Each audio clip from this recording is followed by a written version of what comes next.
Well, good morning. This is Ian R. Crane, and it's the morning of Friday, 13th July 2018. And I was hoping to be outside this morning, but it is, I won't say chucking it down, but it's pretty miserable. But there's a big sigh of relief up here in the Pennines because the water shortages were starting to take a bite, and a lot of people around here actually get their water from boreholes.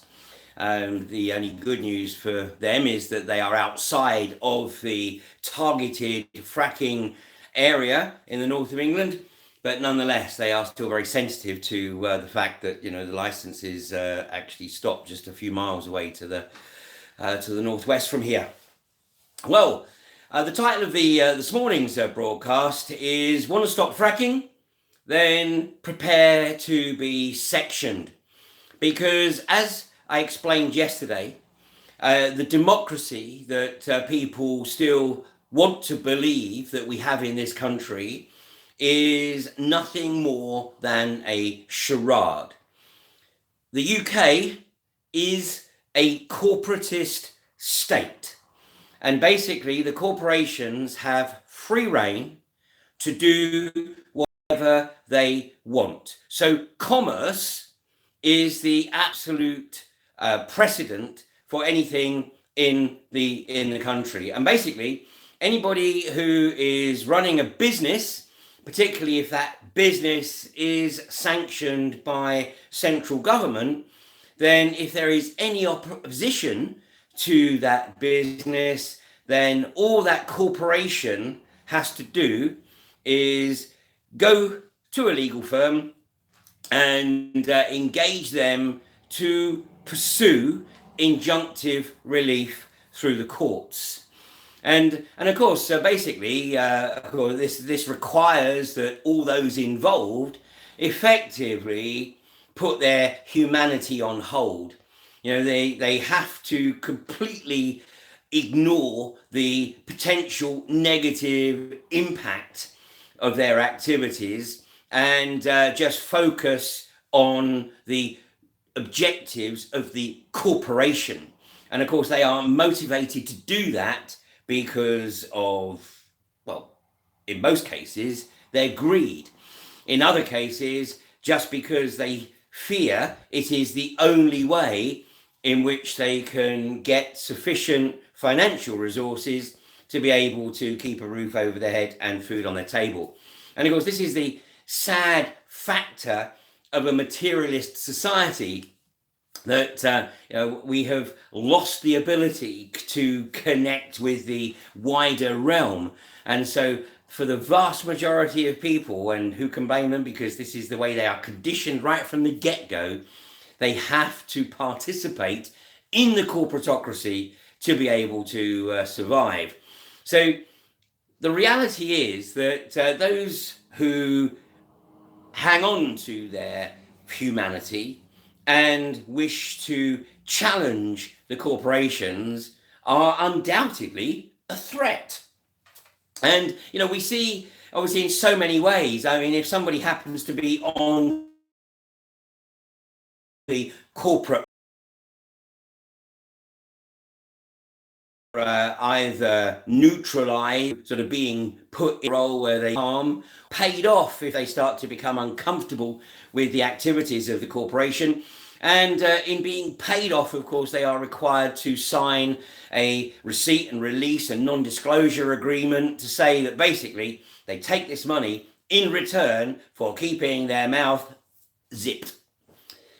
Well, there are, fortunately, an increasing number of people who are not prepared to take the money and are prepared to stand up for future generations.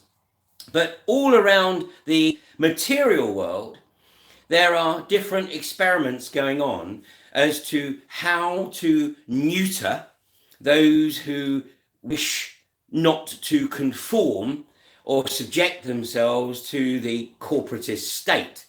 And this is done in a number of ways, and right from the very get-go. But today I'm just going to focus on what's occurring in Australia and indeed New Zealand, although the case I'm going to refer to is very much about Australia.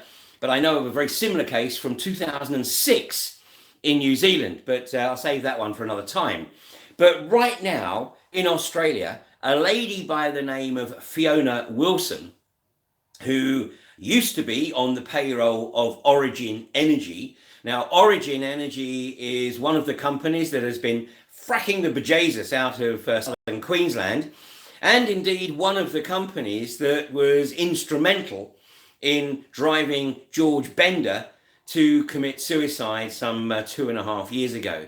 Because the behavior of these companies is that they have the sanction to be able to do whatever it is they want to do and just ride roughshod over anybody who gets in their way.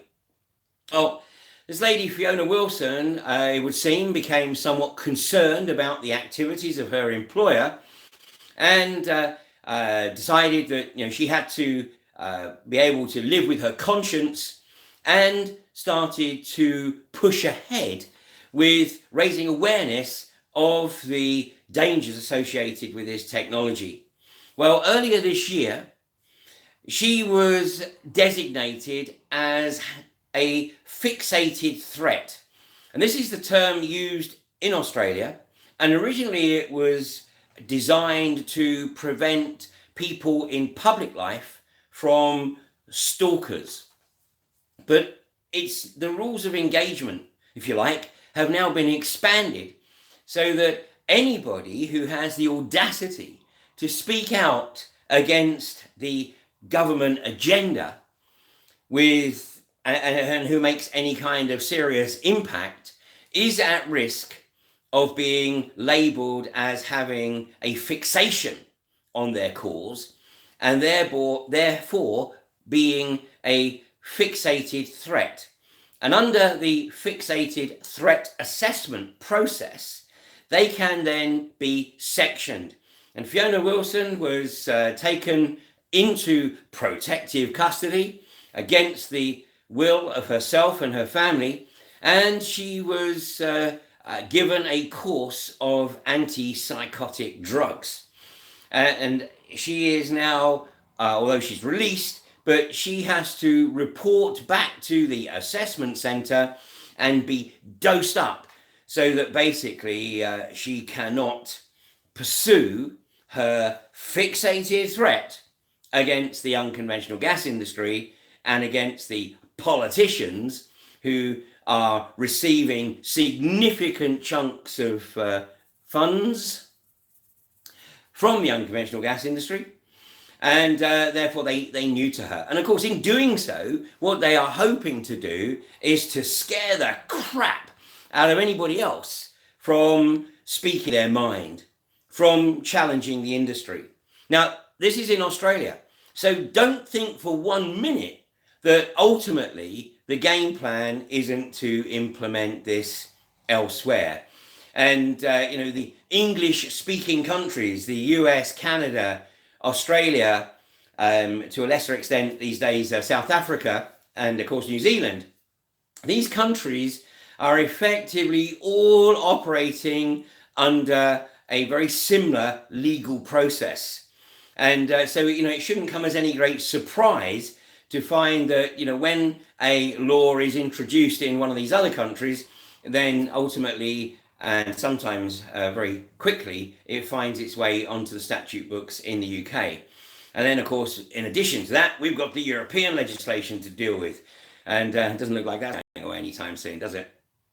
So I'm going to post some links and under this video, and I will download this and re-upload it onto Facebook, but it's only going out on YouTube today because Facebook do seem to have a problem with putting out my live stream videos in the morning, so we might have to get a little bit creative on that. But the importance really is, of course, to step beyond this, to make sure that the establishment and the corporatists know fine well that there's actually far too many of us to subjugate through fear. And that basically, if they pull stunts like this, it's actually going to have the unintended consequence of actually raising the alarm bells across an increasing percentage of the population. And I think that's where we're at right now. I think that people are seeing that the injunctions that are being sought by the likes of INEOS, UCOG, Quadrilla, of course, have now got theirs pending anyone taking it to trial. We've got the injunctions against the tree protesters in Sheffield, and we can expect to see the Sheffield-style injunction being rolled out elsewhere in the country. And another link that I'm going to post under here, and I think I mentioned this yesterday, is a short video from Bournemouth, where it's actually acknowledged in that video that it's not just trees and foliage that has a negative impact on the effectiveness of the 5G microwave signal, but also hanging baskets. So we can expect to see this kind of injunctive relief being increasingly sought by the corporations to be able to just simply ride roughshod over the wider populace. And the concrete jungles are going to become just that. They're going to become devoid of any foliage, because that would just get in the way of 5G. And in the rural areas, 5G is also going to be rolled out there. But of course, in the nearer term, then the threat of fracking is very, very significant. And as I mentioned yesterday, and as I have proven beyond any doubt whatsoever, not reasonable doubt, any doubt, the courts are hamstrung, thanks to a ruling in the High Court in 2012, from taking into account any evidence which proves that what the corporations are trying to do would have a very significant negative impact on the communities, on the environment, or on the ecology. The priority in the commercial courts is exactly that: commerce. And until such time as people really wake up to this and start to campaign and get in the faces of their elected representatives and make it clear that, all this BS about democratic process is just a charade, because ultimately it is the corporations that control what does and doesn't happen in this country, whilst leaving you to live under the illusion that you live in a democracy. And the corporations are happy to do that until such time as you challenge them. And then they're going to find a way to shut you down, either by threatening to take away your hard-earned resources, your physical resources, your property, or your liberty, or coming to a country near you, already in Australia, sectioning you and subjecting you to a course of medication to bring you back in line. I mean, this is 1984 on acid. Now, it's my opinion that when Eric Blair, George Orwell, wrote 1984, he was actually writing it as a warning against the risk of a right-wing, an extreme right-wing, corporate-driven, totalitarian state. And the reason I believe that is because some 15 years previously, a document by the name of Technocracy Inc. came into the public domain, written by King Hubbard, and it was the blueprint for the technocratic control grid. Now, back in 1932, of course, they didn't have the technology, they just had. Now they have technology, and what they don't have, getting very, very. And it is a crucial time in the history of humanity for so many reasons. I mean, we see humanity under assault from so many quarters here. And, obviously we have the artificial intelligence issue, we have the transhumanist issue, and we have the corporatist issue. And actually all of those are inextricably interlinked. And those who wish to try and dismiss this as simply conspiracy, well, you're not paying attention.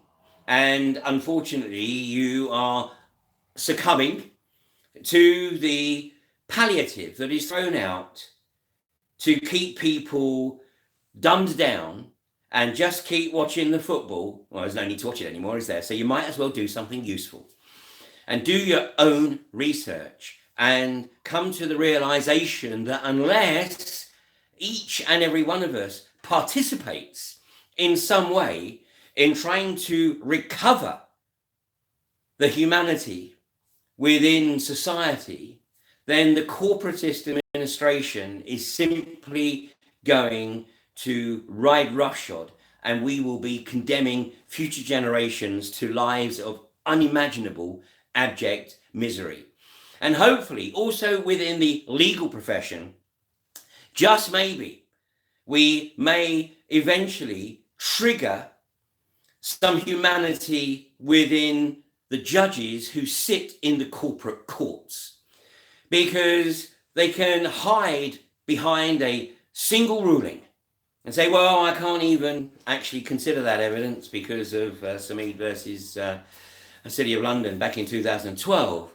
Well, it needs judges to grow a set and say, you know what? Yes, I'm going to get it in the neck from the Lord Justices or the Lord Chancellor, but I have to do what I know to be right, and I have to make decisions based on the well-being of humanity and not the well-being of the corporations. So, as is always the case, don't take my word for anything. Do your own research. And thanks very much to Quadrilla for providing me with a lot more research here. And when the next company who are trying to frack elsewhere in the country, the next time they try and get an injunction, I'm even better prepared than I was this time. And we'll just keep chipping away until we get the desired result and humanity is back on track. Thanks for joining me this week. Thanks for all your support through this process. Unfortunately, not much of that really came from Lancashire, but that's an aside.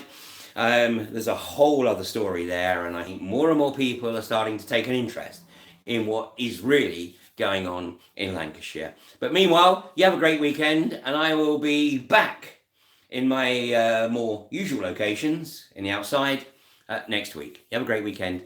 See you then. Bye now.